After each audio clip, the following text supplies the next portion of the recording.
Hi, my name is Trevor Hikes. I'm one of the customer engineering leaders out of Google Cloud in the Southeast. At Google Cloud, we have many differentiators that sets us apart, so I want to quickly mention a few. Google was the first company of our size to match electricity consumption with renewable energy, and we're the only major cloud provider to buy enough renewable energy to cover all our operations. So using Google Cloud gives you net operations emissions of your cloud usage to zero, and the electricity used is matched by 100% renewable energy. We have best-in-class security from device to data center. Google Cloud has one of the largest, or if not the largest, privately managed global network.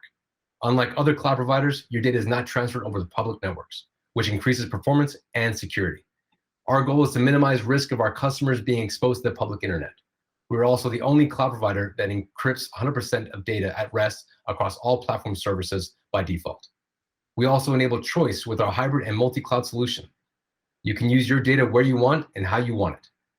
With Anthos, you can deploy on existing hardware, allowing on-prem apps to leverage various cloud providers during burst workloads without vendor lock-in. You can also connect legacy applications with our Apogee API management platform. And as the #1 contributor to Cloud Native Computing Foundation and the creator of Kubernetes, we will help you avoid being locked in anywhere. With Google Cloud, you can be fully managed with no ops. BigQuery automatically scales to thousands of cores in seconds. You can click to deploy with our GCP marketplace using Kubernetes applications that can be deployed without writing code. Automatic discounts and right sizing delivers 35% savings on average for compute workloads. And finally, with our new AppSheet service, it will empower anyone to build powerful applications and digitize processes without writing code. We also provide embedded AI and ML within our services.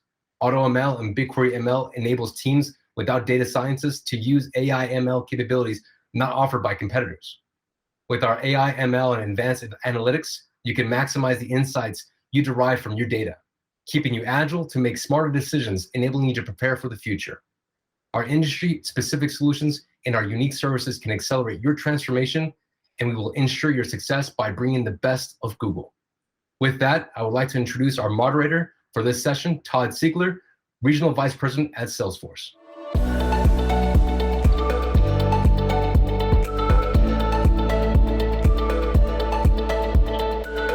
Hi, my name is Todd Siegler. I'm an RVP at Salesforce, and today I'll be the moderator for Accelerating Modern App Development Through the Cloud. I want to thank all of you for joining us this morning at the Georgia Technology Conference. And today I'm joined by a couple panelists, Joel Joseph, who's an IBM Distinguished Engineer focused on hybrid cloud, and Rob Thomas, who's an SVP for Research and Development at Manhattan Associates. So I appreciate you both joining me this morning. Great to be with you. Same here. So I thought we'd start with just some opening thoughts about the cloud's effects on developing applications, because they're so numerous. So maybe Joel, start with you. Yeah, I mean, one big change which cloud has brought into the table is it's around the speed in which we deliver, right? So earlier, and the change in the architecture.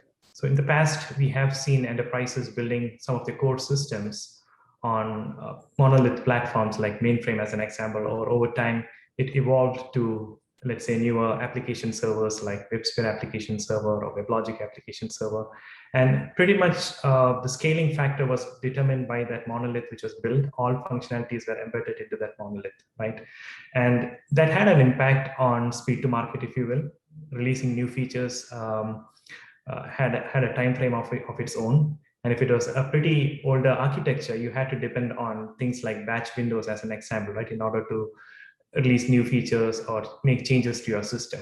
Now, the beauty of cloud is the dynamicity which it brings to the table, right, with DevSecOps, right? So when I say DevSecOps, as all of you know, it is about optimizing your development capabilities, operations capabilities, and also how do you ensure security is embedded throughout the life cycle, right? So that's what DevSecOps brings to the table. So the automation capabilities of DevSecOps, the process changes which DevSecOps enables, and the people factor as well, right? So with cloud, we have started adopting more and more agile ways of working, right? How do you adopt agile as a methodology for your application development? How do you ensure features are released faster? How do you ensure features are released in line with the requirements, right? So you have a lot of stakeholder involvement coming into play versus building the system and towards the end, getting it validated by the stakeholder. It's all about co-creation, co-execution, and cooperation, right? That's how I would like to state this change which the cloud has brought into the table when it comes to app development. Rob? I think it's important with anything, Joel mentioned architecture. It's important to understand what your objectives are. In our cloud journey, we stepped back and said, okay, speed of innovation was number one, high availability was number two. And the third component was elasticity, because in the supply chain space, you tend to have, perhaps many months where you're kind of at a steady state, and suddenly there's significant increases in load and in volume. And so the ability to manage all that and handle that, and the cloud is uniquely positioned to do that. The ability of virtual machines, containerization, the ability to add resources incredibly fast when you need it to scale up and to scale down. But the key thing is you do have to rethink your applications to do that. You have to embrace that architecture, and it's not something that you can just necessarily bolt on the outside. So you've got to really think about these objectives and really kind of bite the bullet to do a major redevelopment for major applications. And a follow-up question would be, and Rob, this is a point you brought up a little bit earlier when we spoke this morning, was that these legacy solutions, they often developed obviously as point solutions for a particular function with an API second philosophy, where it really wasn't embedded, it became bolted on maybe. And would love to get some more of your thoughts on that. Well, I think with more legacy systems that were developed in that kind of monolith architecture, the best place for most folks to integrate with that was at the database level, right? Because the database was the single point that unified the application. It was also usually data models were well defined. There's some dangers with that, of course, going around the application, but a lot of integration would occur at that database level, and there are those problems with it in terms of it being designed to do that. If you're going to redevelop your application and you think about this cloud-centric, highly available application, by chunking your application up into these components and basically ensuring that everything is API based, the integration between all components has to be API based in order to provide that backwards compatibility, that ability to upgrade one component while the other components continue to perform. And so you have to move to an API centric system. And once you do that, not only does it help you with your internal integrations across your components in terms of managing that effectively, but now you have the opportunity to expose those interfaces out to the world. So everyone can effectively use those interfaces, well-defined, REST services. And just to add to Rob's thought, Todd, I mean, the microservices architecture and the APIification, that interconnected architecture is good, right? And what accelerates that is the capabilities which cloud brings to the table, right? And when I say cloud, it's hybrid cloud, right? And that includes a container platform, which Rob touched upon earlier as well, right? How quickly can you make changes? How quickly can you make sure your deployments happen without impacting your business, right? That's also an essential piece of this transitional journey, if you will. Just wanted to highlight that part. So it's hybrid cloud, which essentially brings the value, right? Along with container platforms, ensuring you're able to deploy your applications on-premise, on public clouds, on a combination of both, and having a single pane of glass, right? To manage and monitor and run these applications, if you will. Yeah, and the cloud has really changed relationships of employees in different roles across the organization. I think that all of us have noticed that it used to be the business had a need and an idea of what they wanted to do, and they would hand it off to the IT team and the development team to go create it. And I think that we've all seen this more flexible work environment where the teams are able to better interact and hopefully to execute at the end of the day. Would love to hear both how this is affecting your organizations internally, as well as what you're seeing with your customers. Well, when you think about agile development, right, the standard week or 2-week sprint, you can do that inside a larger development cycle. And prior to moving to the cloud, our release cycle was yearly. Now, internally, we would go through weekly and biweekly sprints to basically try to do exactly what you were saying, to try to tease out the requirements and try to understand what we needed to deliver. But that's kind of an internal thing. And it's not till the release, gets to the customer that you find out, what did you understand everything correctly? And one of the beauties of the cloud in terms of being able to leverage the capability is that now, every 2 weeks or every month or every quarter, we're not delivering internally, we're delivering to the customer, and we're getting real-time feedback. And it's feedback that we can, in real time, weeks, adjust. It goes back to delivering a minimal viable product, and then taking that feedback and being able to iterate rapidly over it. Right. And it's also a mindset shift, right? I mean, when I say about that is, earlier we used to have like 2 different teams, one team developing the application, then you hand it over to the operations team who would be managing our applications in the production environment, right? So that's converging now, right? So it's all about, you write the code, you manage your code kind of concept, right? That's where we are moving towards. So it's one pizza size squad, right? I would say, when I say that 8-member squad, right, who manages the end-to-end life cycle of that particular application. So it's more of a product thinking, product mindset, which comes into play rather than just applications and operations kind of mindset, right? And infrastructure. So that's a big evolution and change which we see happening, which essentially adds to the speed, which we are all talking about, right? So that's a huge cultural shift, and it took us a while to go through that shift, because in the standard, take a year to deliver a product, and then it takes another 6 months before a customer gets it. You're 2 years between when a developer checks something in and when you actually maybe get some feedback. With this model, I tell developers, when you check in your code, add your cell phone number, to the comment line, right? Because we'll be calling you in a week, if this thing doesn't go well in production. Yeah, real-time feedback, literally. Yep. Cell phone number, right in the application. So with cloud, we've seen a big, and Joel, you were touching on this a little bit earlier, this big architectural shift, and not just from the architecture, but also from security perspectives. And so I'd ask it sort of a 2-part question is, how it's changed architecturally from sort of legacy where we were. Obviously, you're ordering equipment, you're setting it up. It's a time-consuming task. Security applications, Rob, you mentioned this was more on the customer, and to this cloud continuous automated journey that we're all on.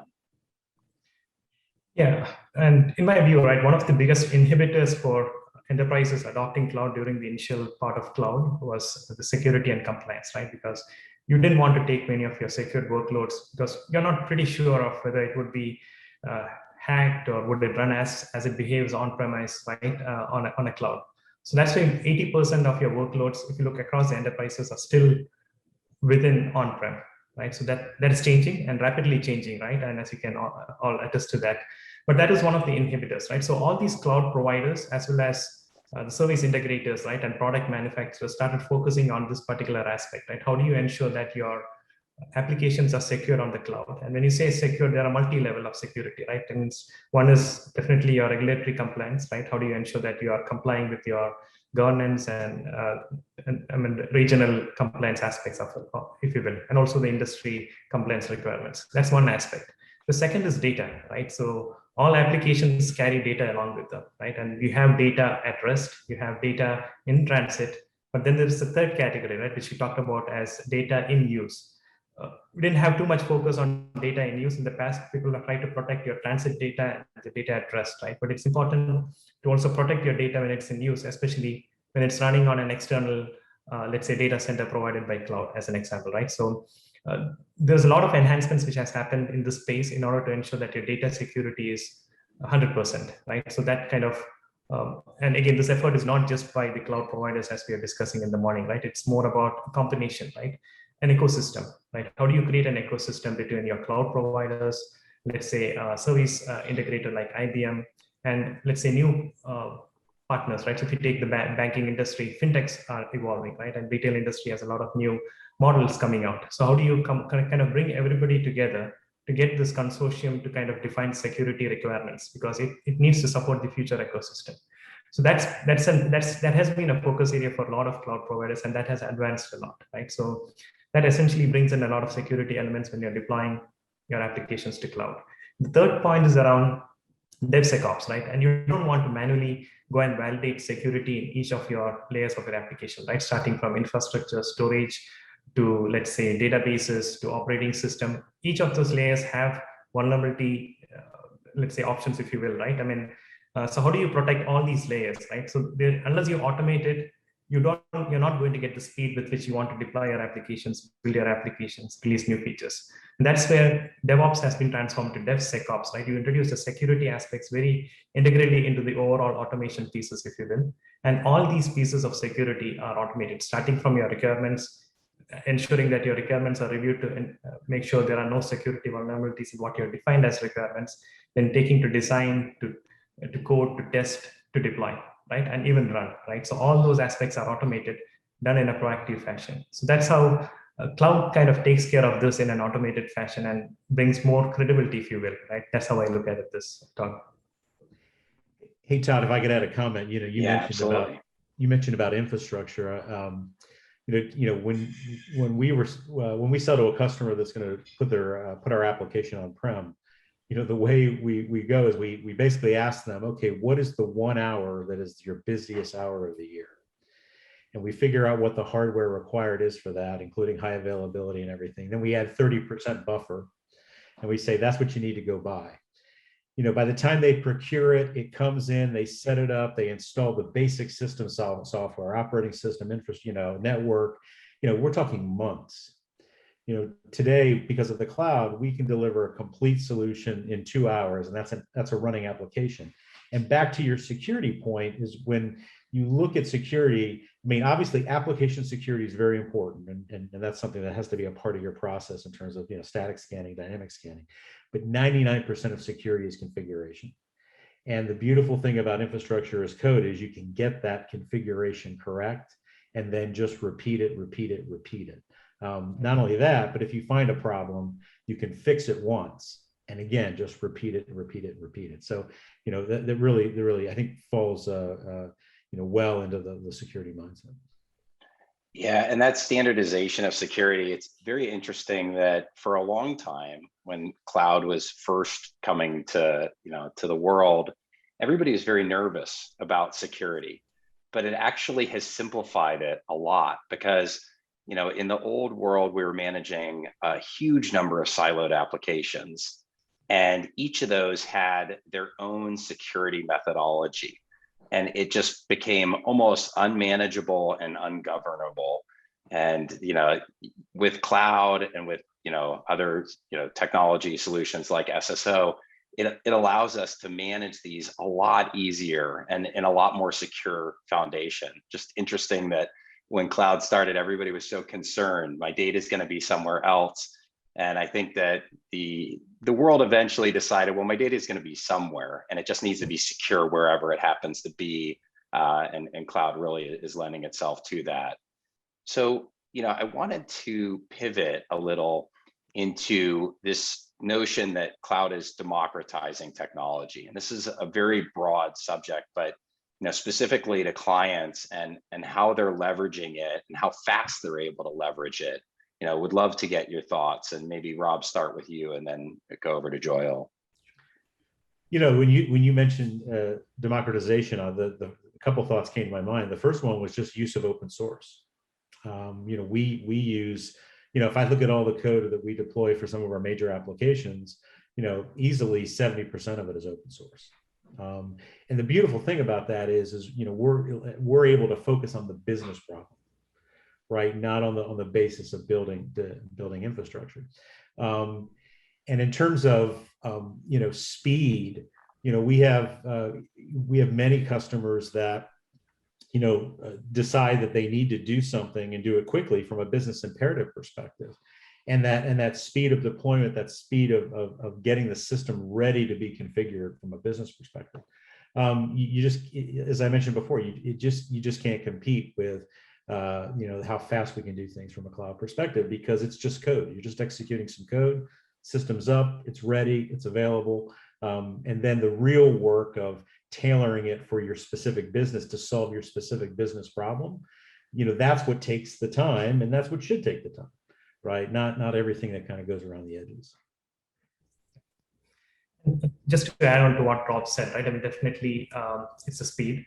The other key element is the experience, right? Which cloud brings to the table. It's again, the end customer experience, the developer experience, your partner experience, right? All those matters, right? Like traditionally when you're doing a project, right? I mean, you'll have to plan it out upfront, right? I mean, who are the partners involved in your project? Whom do you need to integrate with? What is the user experience you need to build, right? And then have a design team working on it separately, right? And then in order to build an application, what are the IDEs you need or integrated development environments, right? So you need to plan that all out for a project, which is a huge project management task, right? But with cloud, everything has evolved to a click of a button, right? So one is, if you look at the developer experience as an example, there are multiple processes, if you will, right, which has evolved in line with cloud, right? I'll start with the infrastructure development, and Rob touched upon infrastructure as a code earlier. Now, how do you make that in a standardized fashion, which Todd, you did mention, right? Standardization is key here. So practices like GitOps as an example, right, has evolved, which essentially looks at your infrastructure as a code and brings a streamlined process on top of it, right? That way, click of a button, you will be able to provision your infrastructure, and that too in a secure fashion, right? The only action which a developer does is do a code commit, right, to a Git repository as an example. So that's one level of experience. The other experience is the ecosystem partners, right? So when, for example, when I'm building an application, there are multiple SaaS offerings which are come into play as an example, right? And then you have your traditional COTS package vendors who are moving towards a SaaS model.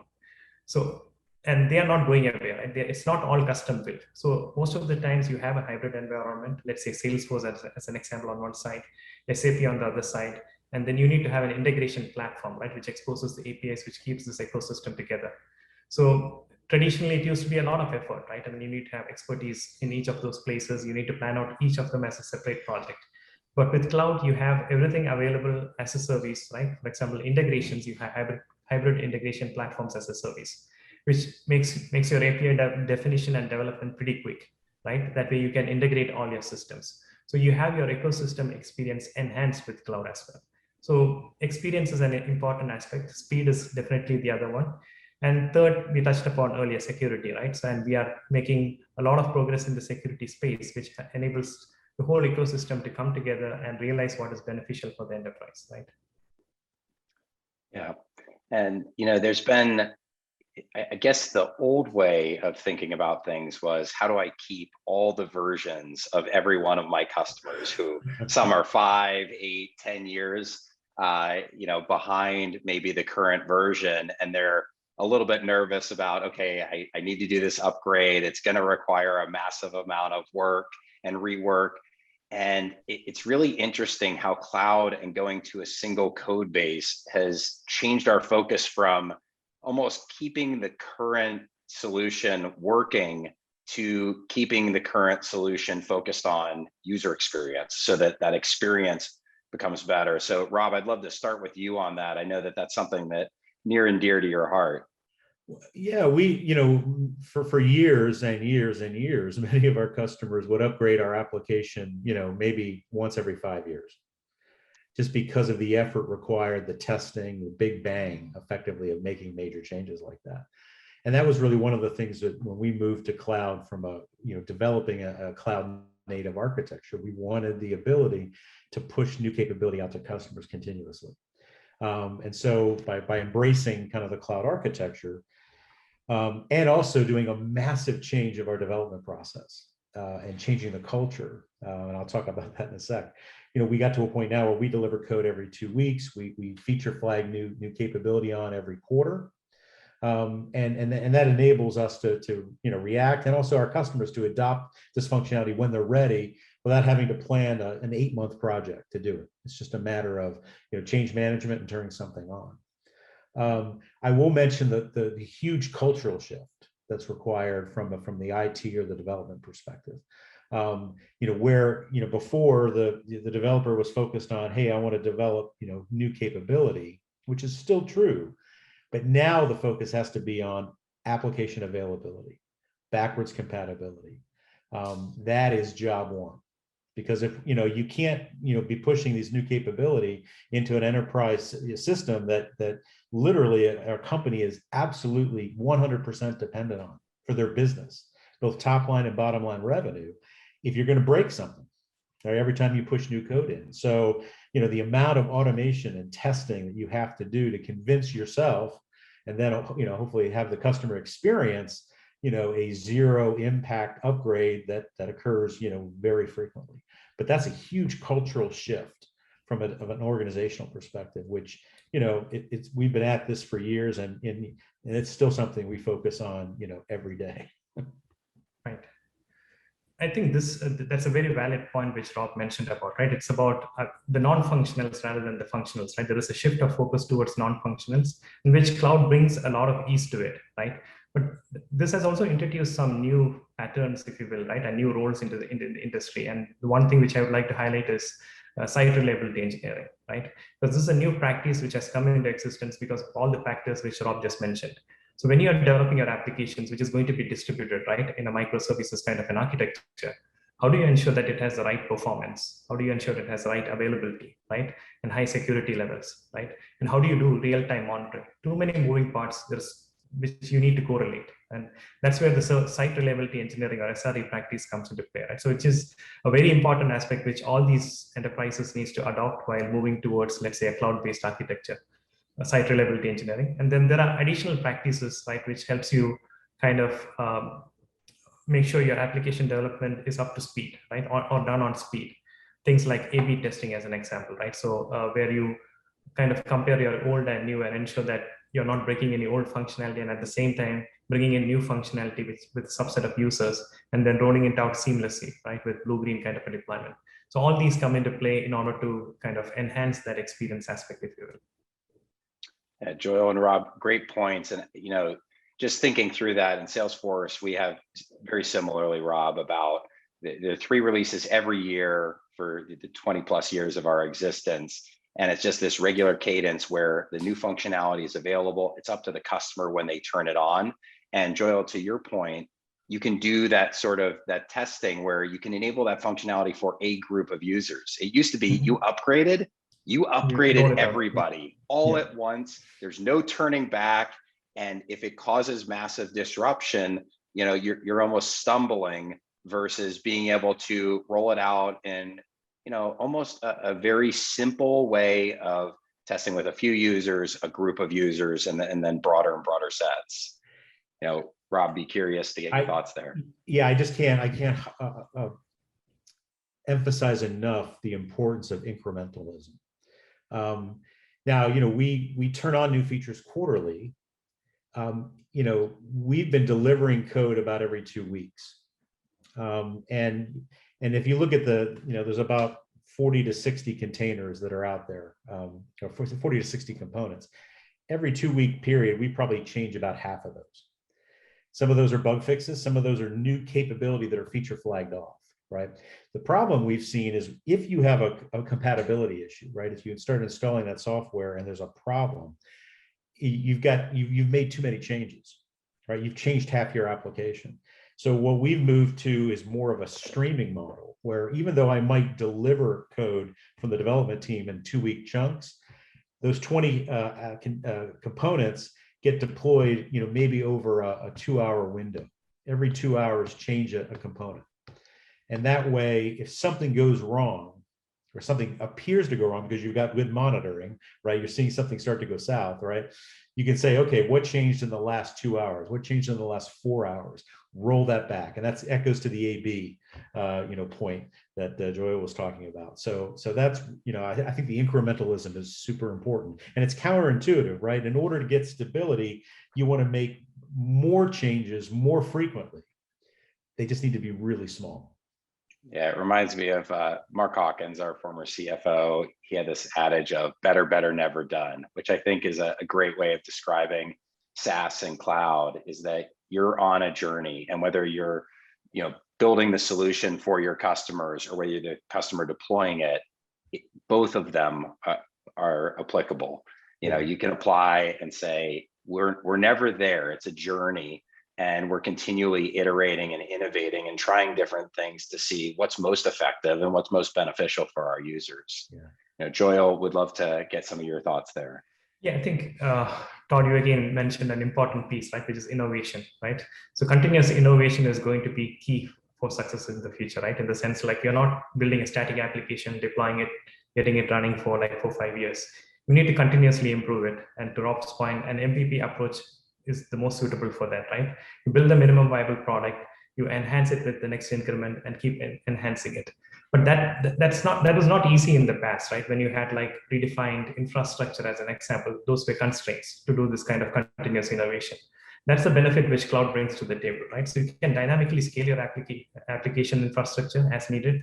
Like, for example, if a new feature which you're introducing needs additional storage, it's a click of a button, versus earlier it used to be a procurement activity, right? So that's a big change which cloud brings to the table, right? So good platform for innovation. That's what cloud is at the end of the day, right? And fail fast, right? For example, if you don't see success in what you're doing, you don't have to roll back or bear the cost of the infrastructure which you brought. It's a click of a button, decommission it, go back to status quo, right? So continuous innovation, platform to kind of fail fast is very important, right? Those are the key things which, from an innovation standpoint, I see what cloud brings to the table, Todd. Yeah, great point. And, you know, people look at failure oftentimes, you know, I know with my kids, they look at failure as bad. And I look at failure as just natural. Failure happens. How do you react? And if I can learn from things faster, I always say, I want to know bad news earlier. If I know it a long time from now, it's more problematic. But if I learn it quickly, then I'm able to actually do something about it, and the impact is far less. That's a great point. So, you know, one of the things that has changed, at least that I've seen change with cloud, is this focus on the customer. And Joel, your CEO, is a great example of this, where he doesn't just consider customers of IBM as his customers. He considers employees and partners customers. And it's a very, you know, in a world where movement between organizations is, we'll say, the barriers are lower than ever before, I think that that's a really interesting way and good way of looking at your customers, you know, as a leader. Would love to get some of your thoughts on just Arvind and his cultural transformation that he's really driving at IBM. Yeah, thanks for bringing up that, Todd. I really think that's an awesome way of looking at things, the way Arvind describes it. It's all about solving the problem, right, for our clients or for the enterprises. It's not about who solves the problem, right? It's about how we solve the problem. So there is an ecosystem which forms around it, because nowadays problems are not single dimensional, right? There are multi-dimensional problems which has different aspects to take care of before we can put a full solution to the table. And it doesn't mean IBM can solve all the problems. I'm just taking IBM as an example because I work for IBM, right? So an ecosystem comes into play, right? Because IBM being a hybrid cloud services company or hybrid cloud company with AI, right? We bring those capabilities, but that alone is not going to solve a particular problem for an enterprise. You may have to bring in, let's say, Salesforce, right, in order to manage your customer information and customer management capabilities. You may have to bring an SAP in order to build enterprise level capabilities, and you may have to have an integration platform which is best in class in the market, right? So all these things need to come into play, along with, let's say, design thinking capabilities as an example, right? Because we need to think out of the box to solve the problem. So it's never a one party solving the problem, but it's an ecosystem coming together to solve the problem. And that's the way Arvind looks at it, right? I mean, the sense or IBM looks at it. It's about finding the best solution for a particular problem, the unique manner, the high standard manner, and the high quality fashion, right? That's what we want to focus towards, and making our clients successful in the market. Yeah, and the service solution, which is a combination of our service solutions at Salesforce, Service Cloud and Field Service, combined with Watson, are really a testament and a powerful testament to customer and agent experience. I know that your team regularly demonstrates the environment and you're greeted first with the Watson chatbot. The Watson chatbot actually asks you the basic fundamental questions and starts narrowing down the areas of focus and actually suggests relevant information back to you a couple different times. And if it's not able to answer the question, it moves over to an agent very quickly, but it's a seamless experience. And usually as users, we want a very quick answer. And it's just a great example of how our companies are working together. Rob, I'd love to get your thoughts around just how the customer experience has changed, both at Manhattan Associates, but also with regard to your customers and how that's changed with cloud. Well, it's interesting. I've done development for a number of companies over my career, and I mean, heads down product development, and most companies kind of hide the development team away, right? You kind of put you put them in the cage, put them in the cave, and don't let anybody get in, right? And I can tell you, and from looking back over my career, there's a lot of comfort in that, right? It's nice in there, nobody bothers you. But when I came to Manhattan 10 years ago, our first principle is focus on the customer, and it's something that it comes from our CEO, Eddie Capel, and it is ingrained throughout the organization, all the way through sales, through services, through R&D. And so I've been more involved with customers in this R&D role than ever before in my career. And the beautiful thing about that is it goes back to what you were saying about learning what works and what doesn't work. I hear it directly. I hear it directly from customers. Hey, this is working, this isn't. And the beautiful thing is, as we transitioned to cloud, was not only could we fix things faster, right, by delivering innovation faster, but we took on the notion of managing the customer, because we're managing their environment. We're managing what they're running their business on. And so we're even more focused on the customer, if that was even possible now. And I think the great thing for our customers there is, and any customer that is using a service, they can focus on that unique special sauce that is going to make their business, successful and competitive, and not work, just on the basic plumbing. So, and the goal is to move that basic plumbing line as far up the value chain as possible. And that's really what, we've strove to do. And, I think it works pretty well, and the customers are able to go fast, and they're able to be successful, which is really all that matters. Yeah, it's interesting that you said that the barriers between, within our own organizations that existed before cloud. And it's really relevant because, with Salesforce, very similarly, and I came in about 8 years ago into the organization. And one of the things that I was really struck by was that there was no barrier. Like, product was tip of the spear, working with our customers all the time. And I would say at Dreamforce, our big conference every year, the most desired sessions, the most requested, are by far with product. And so it almost gives the product teams so much direct feedback. It is so informative to how we develop solutions. I'd love to hear, from both of you, both with IBM and Manhattan, how that continual feedback loop, both within our own organizations, but also then extending to our partners and our customers, how that feedback loop is helping to inform where you guys are going, where your companies are going as an organization. Right. So again, an important point, right? Continuous feedback from the right stakeholders, right? Which essentially produces the right product. So within IBM, what we have done is we have created an approach and a methodology which we call the garage method, right? Which brings in all these best practices which we have been talking about so far: agile, design thinking, let's say DevSecOps, and continuous feedback is an essential part of it. So we always start with, let's say, a design thinking session, right? Where we bring in all the key stakeholders, because it's not just the IT group or just the business participants. You might even have like a person who's using the application, the end user, right? So we try to get participation from all these groups. The first step is identifying the right personas, right? That's what I just described. So once you have the personas, bring them into a design thinking session where you kind of think together on how you envision the product to be, right? So that essentially gives us a list of hills, which essentially gets translated to your epics or user stories when you start executing it. So it's all coming from a group of minds rather than getting a list of requirements drafted out and then translating that to the use cases and building them up, right? So you get the real experience needs coming out through this design thinking sessions.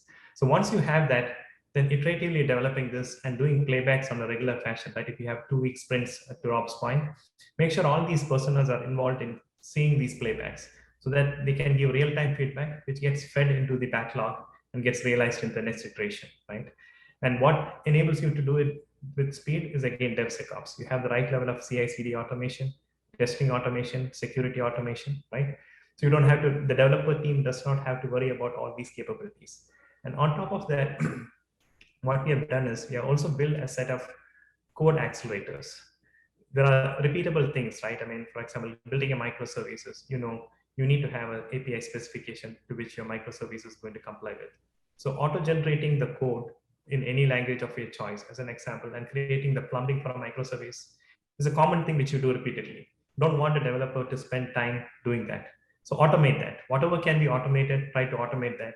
And to Rob's point, so that you can just focus on the business logic, right? What needs to be embedded inside your code. So all these are different practices which we have adopted and which we bake under what we call as the garage method, right? To show our differentiation and help clients achieve their targets faster. And Rob, same thing to you around continual feedback from partners, from customers within your own organization. How's that informing the solutions that you're building? Yeah. So, we have customer councils, product councils for each one of our products, and it used to be, customers would get together and they would vote on, the most, impactful enhancements they'd like to see in the product. And we would say, well, we're going to put that on the product backlog. And, we're at the beginning of our current release, but maybe the next release next year, we can start working on this, which means you might see it the year after that. So maybe we'll deliver that to you in about 3 years. Right. Now it's, if that capability is important, we can deliver that again, typically within a quarter. So that's a huge change. Customers now realize that they have control. The second thing I would say is that, our first customer in Manhattan is our services team. So, because they're the ones that take the product and configure it and help our customers implement. So we get immediate feedback from our services team, even before a customer perhaps starts, implementing a product. And there's no barriers whatsoever. I mean, I communicate with the head of services about 3 times a week. And we're constantly talking about, well, hey, what's happening at this customer? What challenges are they seeing? What can we learn from it? What can we do different? So it is continual. So it's a pretty exciting time. I'd just like to add one more point, right? I just came to my mind listening to Rob, right? Because it's all about the community, right, if you will. So one thing which we are trying to kind of implement within IBM, and we started this journey a year back, is what we call as adopting the open innovation framework, right? I'm sure you're familiar with that. It's about creating a consortium, right, which includes internal participants as well as external participants and influencers, right? And we are creating an ecosystem. And again, I keep using this term ecosystem a lot because that's where our model is evolving towards, right? It's about working together to bring out what is best, right? So in the open innovation framework, so we have a core team which focuses on our products, services internally, but we get continuous feedback from our external partners. We also expose it to our external partners through open sourcing as an example, right? So that they can contribute to that, enhance our services and products so that we get to embellish what we have and take the best to the market. So open innovation framework, I think it's a good idea, which we feel is beneficial, bringing a lot of benefits to us within IBM. So something which maybe all of you could look at as well. Absolutely. And, Rob, to your earlier point, Salesforce has something called the Idea Exchange, and it's all for customers to give us that immediate feedback. And then for everybody else to say, yes, me too.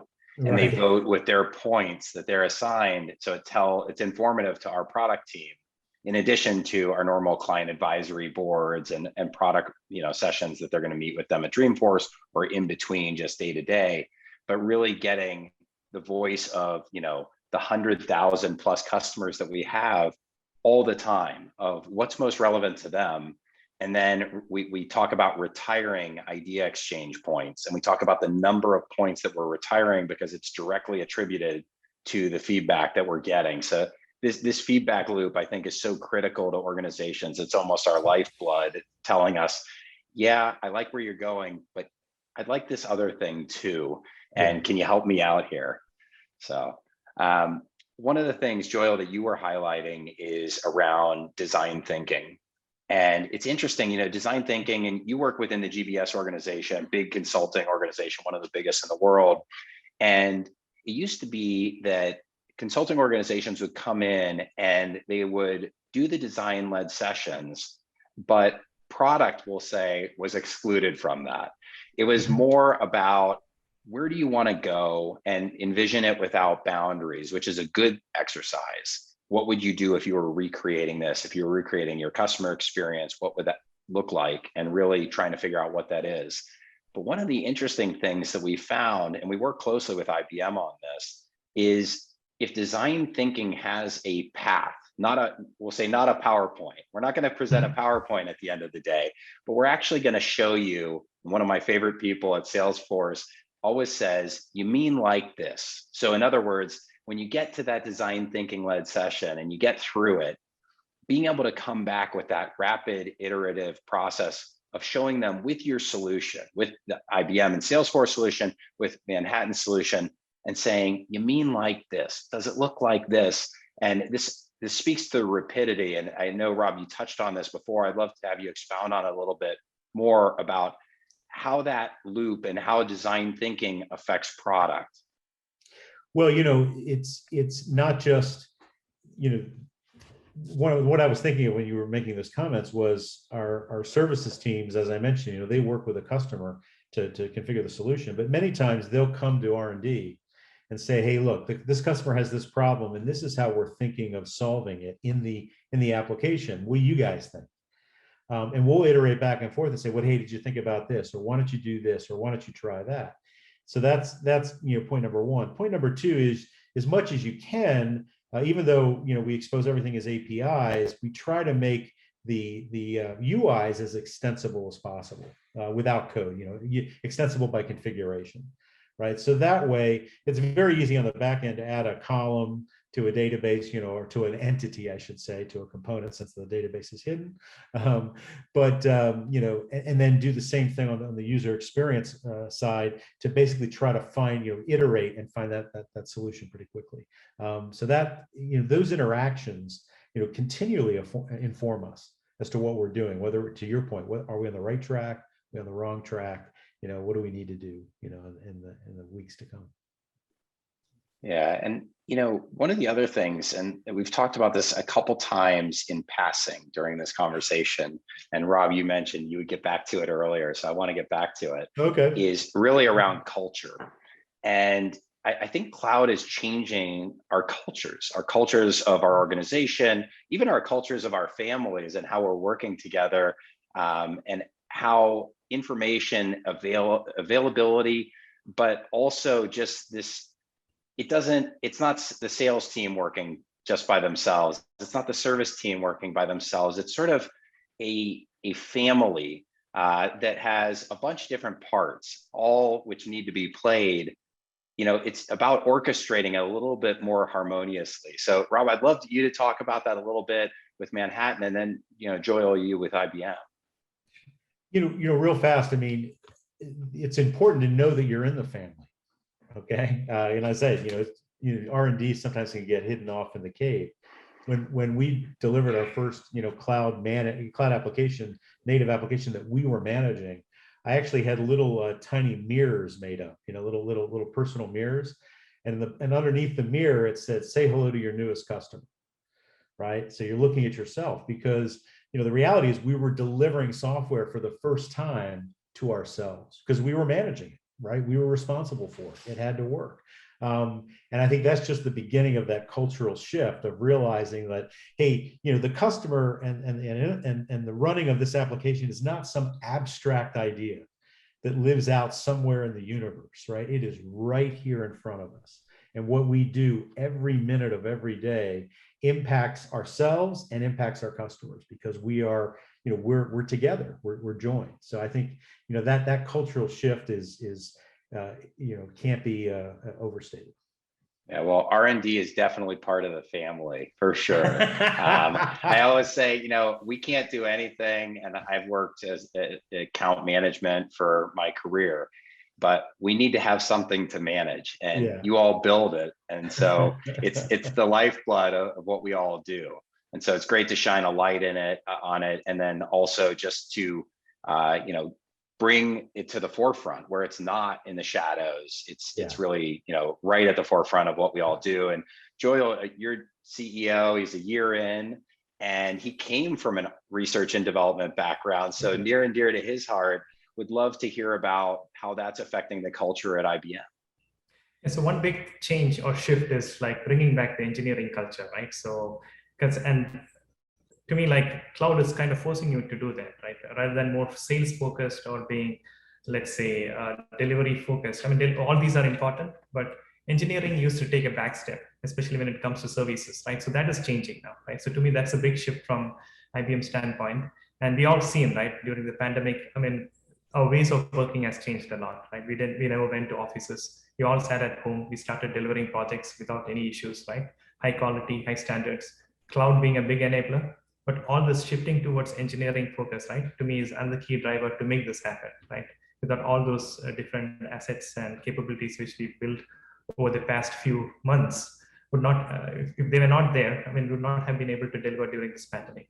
So it's a shift, right? So a great change, and I hope this is a change which is going to stay on forever, right? And we shift from the older ways of working. Now we have adopted a new way of working, and which is going to be an optimizer for us going forward.